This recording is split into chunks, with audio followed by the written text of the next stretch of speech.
hard as we can throughout the evening to provide more information and get answers for everyone.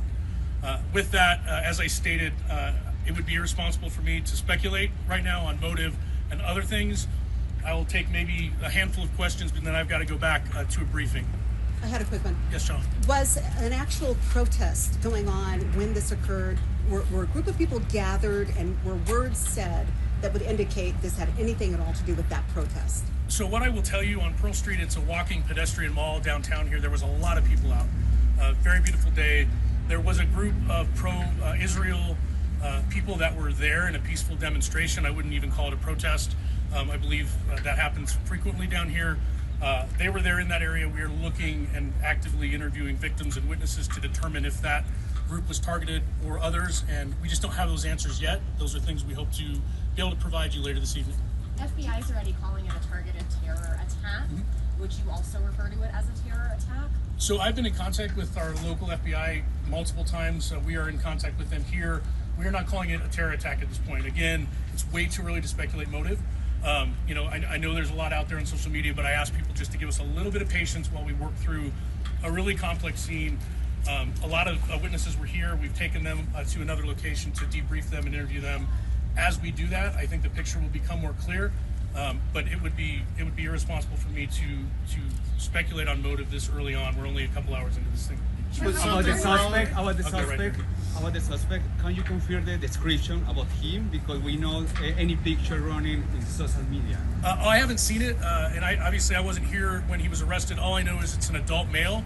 We're working to identify that person. We're working to figure out where they're from, and we're in contact with our federal partners as well as we figure that out. Was something thrown at the group? That is being investigated as well. So our initial call, as I mentioned, was a report that someone was setting people on fire.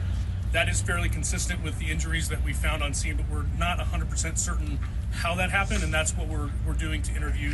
There's a lot of witnesses that we're interviewing. I suspect within this evening, we'll have a better idea of exactly how those injuries occurred. Are you guys going to have additional security for Jewish and Israeli people helping the hostages in the circle right now? Because this is a weekly occurrence, are you guys going to now have some additional security measures to protect Jews in Boulder? So what I will say is, again, I cannot confirm right now that this was targeted at a specific group of people. We understand that there's a lot of tensions right now and a lot of issues in the United States and everywhere. Once we have a clear motive, we will react accordingly. And if that motive was a group was targeted, we will absolutely step up and ensure that additional security, additional presence. We want people to feel safe no matter what they're here for. How many people were injured? I don't have an exact number. What I will say is multiple. I can confirm that Boulder Community Hospital received multiple patients, and some of those patients were transferred to other hospitals. Right now, we have detectives working to find out specifically the number. Again, hopefully later this evening we'll have an exact number. Right now, I'll just say multiple. Take one more question. Any life-threatening injuries? I believe so. What I'm being told is there are a range of injuries from very serious to more minor. And again, I just am. My heart goes out to those victims, and we're keeping them in our thoughts, prayers, and minds as they recover. I got to go back to the command post. Can you save this call? And I'll tell you that we are going to have another update later tonight. We will post that out and we will live stream it as well. So follow our social media for the next update. We will have another update for you this evening. Are you going to expand the closures to other businesses, or is it for? We will put that out if we do. Right now we just have these. So thank you. We will put out when we have another update.